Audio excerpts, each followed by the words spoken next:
If you've ever worked with virtual assistants or hired a contractor or brought in an expert to help you with something in your business, chances are you've had firsthand experience of what I'm going to talk about today. Not all team members are created equal.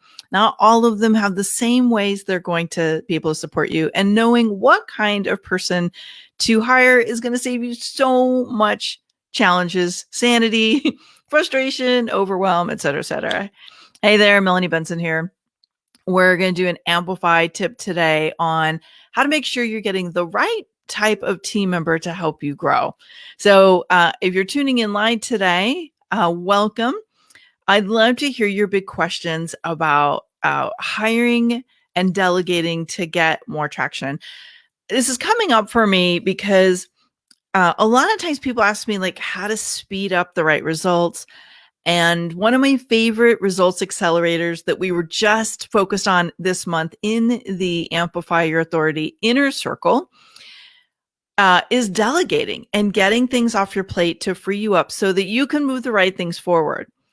But here's what happens. And I'm curious to know if you've experienced this conundrum. Is you're doing all the right things, you've hired an assistant, or a virtual contractor of some kind, and you're getting stuff onto their plate, you're starting to let go, you're starting to get the traction of freeing up your time, and then things start to fall apart. And it's not because the other person isn't talented or capable. Oftentimes what's happened is you've hired the wrong kind of support person for what you need and what works best for your personality. So I've been building teams for 35 years now. It was a big part of what I did in corporate America.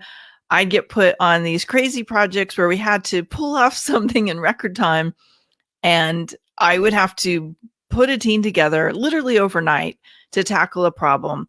And a lot of times these people didn't work together normally. I was not their normal manager. And so we had to really figure out how to build rapport and connection and have clear communication.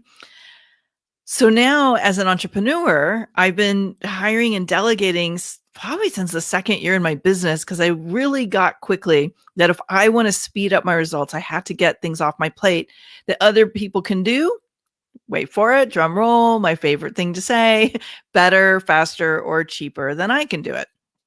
But that doesn't always happen the way we envision. And as I dug deeper into this over the years, I realized like there's really three kinds of people you're going to outsource to or delegate to, and really understanding how where they fit into these three types is going to make or break the ability for you to hand things off and to grow quickly. So here's the three types, and then I'm going to tell you how to know which ones are right for you. The first type is a contractor who has their own process. So they may be a graphic designer, or they may be a specific type of marketing assistant, but they've usually got training and expertise, and they have their own process, and they need to do their process their way. Okay, so that's the first kind. The second kind of person is what I call a doer. And this is a task person.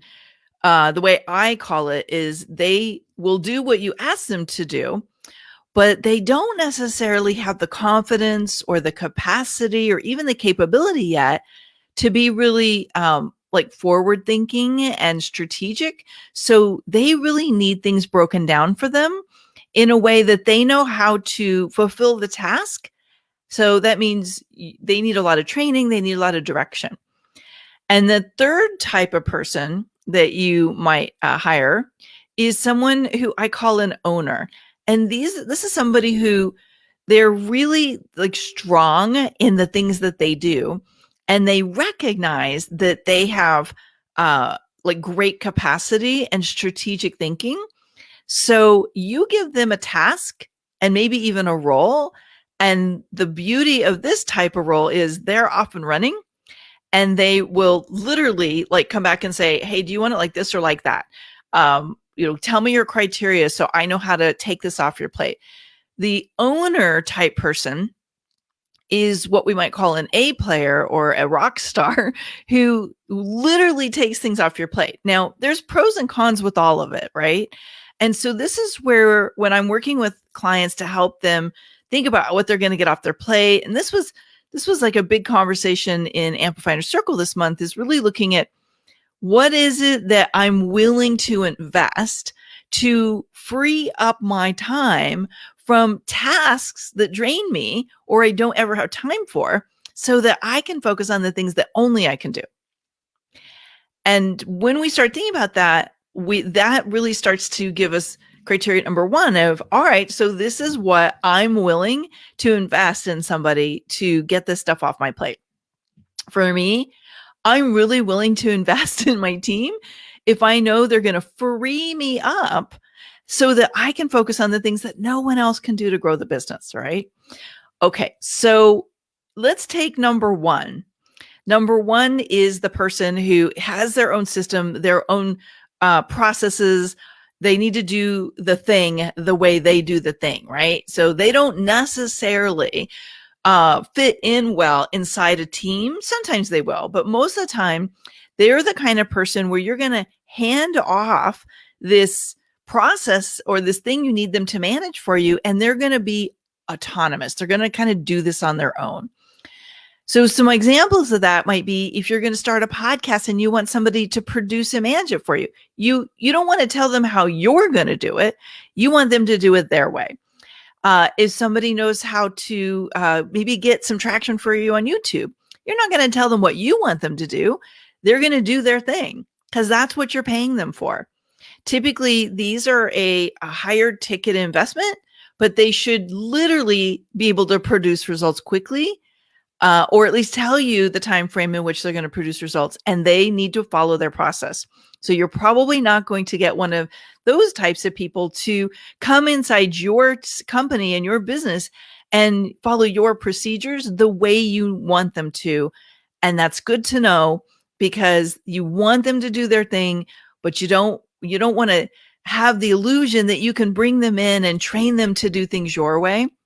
Now, obviously, sometimes these people will have some flow, like, okay, I'm happy to use your project management system over ours, or, I'm happy to come into your team meeting once a quarter or once a month or whatever. So there's usually a little bit of gray area that they can overlap. So that's when you know you need an expert. They're going to follow your process. Now, let's talk about the big difference between the task doer and the owner. This is the most common place where things go awry. You want an owner if you are someone who you don't know how to train people. You don't want to get bogged down in the minutia of managing somebody and having to tell them what to do every week. You want an owner if you're willing to invest a little bit more in someone who can be a part of the team, but can drive results on their own. And you don't want to be micromanaging people to get there. Now, a doer is an important part of the team. It's just that if you need someone to be an owner, but you've hired a doer, you're going to be sadly disappointed. And a doer is someone who they may be learning. They may just have a personality where they don't really feel confident taking the lead and taking ownership. Maybe they don't have enough time and experience. And usually they're going to be a more acceptable rate. They're going to be in a more of a learning and tell me what to do mode. Now, here's where I've personally bumped into this a lot over the years is if you need somebody to really be able to take ownership and be autonomous and take on their own accountability for completing their job, and to kind of think things through logically and say, okay, well, if this is our outcome, here's the things I should be doing. If you want someone like that, you've got to hire an owner. Because if you hire a task person, someone who is a doer, but needs you to tell them what to do, you're going to be very frustrated. Now, here's the really interesting thing. A lot of times when you're in the search process, the people who are owners, they know they're owners, but the people who are task-driven, they don't always know they're just task-driven. They don't realize that they're not owners. And oftentimes they're going to bill themselves as someone who can do that. but they're not there yet. So that's where we're going to require some due diligence. Here's 3 things you can do to suss that out. 1, check their like how long they've really been doing this job, and ask for references. Ask them to talk to people who've done similar things before. And ask them questions like, how well did they do this job for you? Or what did you think was their greatest strength? How long did they work for you, right? That's going to help you see like how long they've worked. You can even ask a previous, somebody they've worked with in the past and say something like,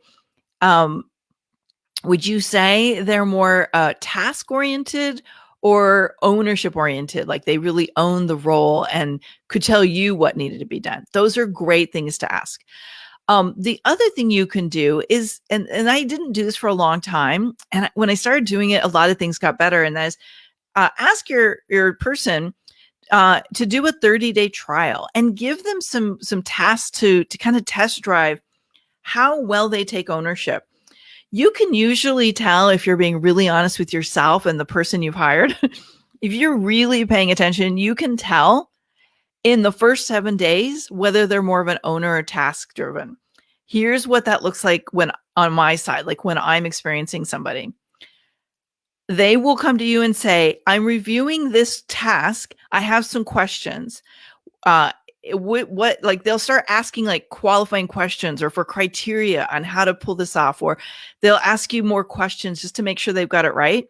And then they literally are off and running. And the other thing you'll notice is they'll come to you and say, hey, I noticed that this thing, whatever that role is, this is your goal. What if we did A, B, and C? Someone who's more task oriented will not do that. And part of the reason sometimes is they've got a lot of clients. And so they need things really easy. It's like, I'm going to plug in, I'm going to do the task, and then I'm going to plug back out and go to the next client. And that's some people's business model. You want someone who really can like integrate and say, hey, if this is our goal, here's the things I can do to contribute to that. Here's my strengths. These are the things I can't do. This is what I don't do well. And my most favorite saying is, and you know you've got an owner or someone who's an expert who has their own process when they say, I've got it. Trust me, Melanie, I've got it. And they update you in a couple of days and say, here's what I did. You're not chasing them. You don't have to follow up with them. They're going so fast. You usually are like, hey, can we have a quick check-in? I want to hear what you've done lately, right? They're taking the ball and moving the ball for you. When you fill your business with owners and you find the right people to take the processes and use their process to drive results, and you let the task people be hired by the owners and the experts, your business is going to work a lot better. Now, this is no disrespect to all the people who do task.